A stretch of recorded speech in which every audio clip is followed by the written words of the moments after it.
My name's Simon Howarth. I'm here working for Epic Global Solutions today to talk about gambling harm and awareness. Not here to tell you what you should and shouldn't do. I'm a recovering gambling addict and ex-professional footballer. I'm going to talk to you about my story, my journey, but also there'll be some educational stuff. Gambling, football, sport in general, the two things have gone hand in hand for a long period of time.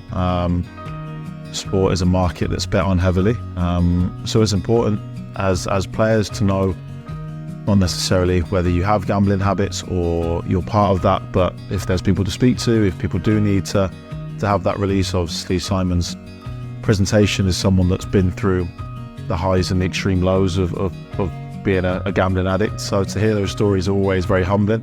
Yeah, and it's good that the boys know that they've got someone that they can speak to if they need it. I think it's important we raise the awareness and the education of it. We can't stop people betting, and we're not asking people to stop betting. We're just asking them to have that awareness about what it can look like and managing that and just having that general awareness. As a club, we're extremely passionate about our player education provision, and this current topic of gambling is of major importance to us. So we know that millions of people engage in and also enjoy gambling. However, this can become an issue for some. This is why we are so delighted that our principal partner Kindred has agreed to provide funding.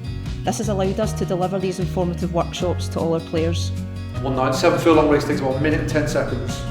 So I won 23 grand in a minute and 10 seconds. 1,000 to 1 winner. Went to Haydock the next day, won another 12, so I winning 35 grand in 24 hours. So you can see the buzz I'm getting from that. That's me playing and scoring, replaced. And I got 35 grand. This session compared to others is so powerful because it's your lived experience and it's so relatable that someone's been there and done it, and they can stand there and sort of share their story, and it's quite powerful. As a player, I would have certainly related to that probably a lot more than somebody coming and just teaching us what to do or not to do.